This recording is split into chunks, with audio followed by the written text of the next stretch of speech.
From the members of the First Unitarian Church of Philadelphia, one of your sister congregations, we give you warm welcome and greetings. And we begin first with the story of the founder of that congregation, whose name is Joseph Priestley, known as the father of modern medicine, a chemist who discovered oxygen.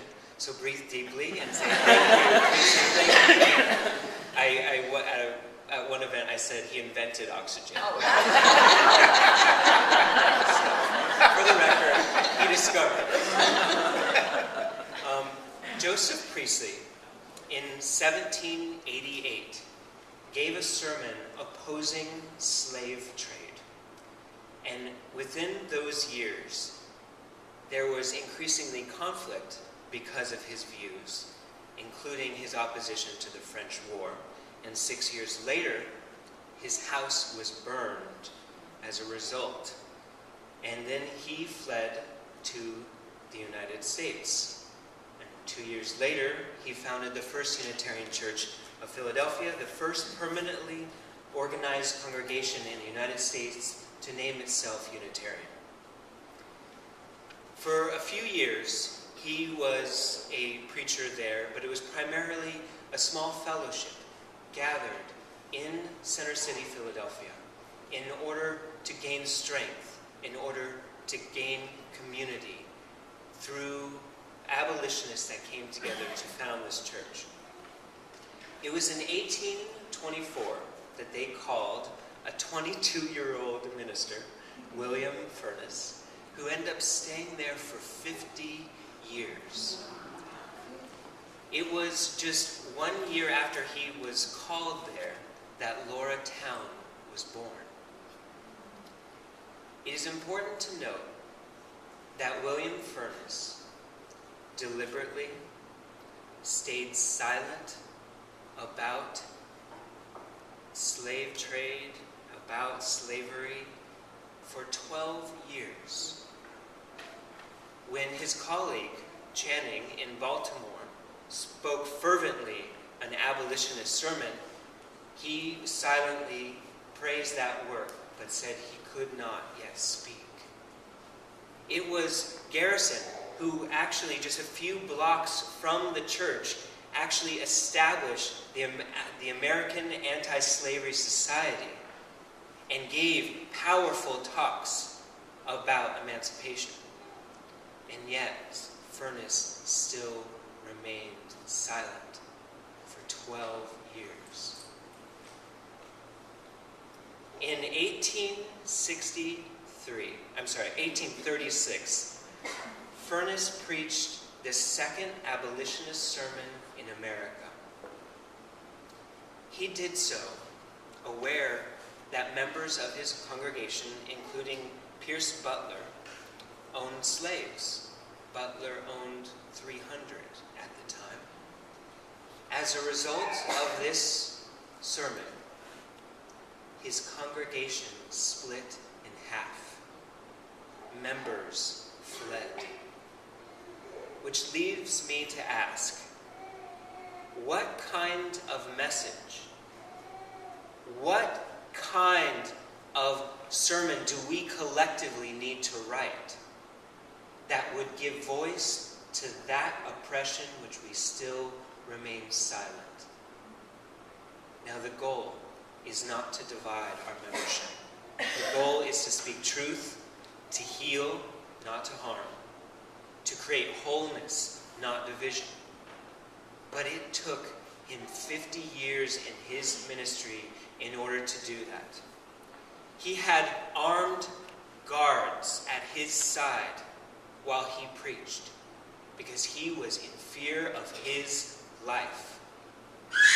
What collective sermon would we write that would beckon us to have armed guards at our side? Such courage, such a culture of risk-taking was the culture in which Laura Towne was born. In 1859, after John Brown was hung at Harper's Ferry, Furness shepherded Brown's body through Philadelphia. he offered a private, proper service in the wee hours of the morning before being sent to New York, where Brown was buried with his 2 sons and other defendants of the armory at Harper's Ferry. 2 years later, on the Sunday after Fort Sumter was fired upon in 1861, Furness preached to a packed house. They were able to rebuild their membership to such an extent that many were sitting on the window sills, all standing room only. In fact, there were hundreds standing outside.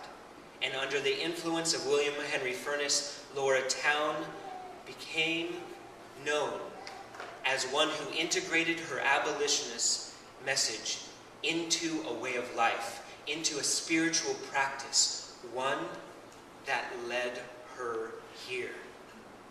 In April 1862, she traveled to Port Royal, St. Helena, which was noted for having 10,000 slaves whose masters fled because of the federal forces. She was but 36 years old when she made that pilgrimage here. It was under the auspices of the Port Royal Experiment, the Port Royal Relief Committee of Philadelphia, that a message was clear: to make the sea lands a showcase for freedom and convince the reluctant North that emancipation was a desirable war aim. And within 7 months of her arrival, while the Civil War was raging, she established this Penn School, the first school for free slaves. At the age of 75, she died of influenza. Several hundred of her Sea Island neighbors followed that simple mule cart that carried her body to the Port Royal Ferry as they sang spirituals that Laura Towne had loved. She was buried in the family plot of the Laurel Hill Cemetery in Philadelphia. It is in her name, it is in the name of all those who had the courage to preach freedom, that I close this message with the words of William Furness. On this table, there are 4 of his sermons that I have brought for you.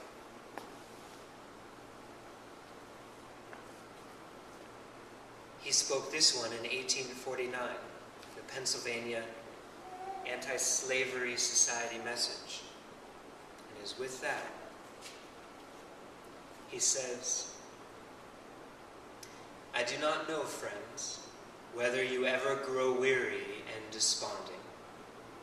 I do not know why you should, amidst the numerous tokens of success which greet every step of your progress.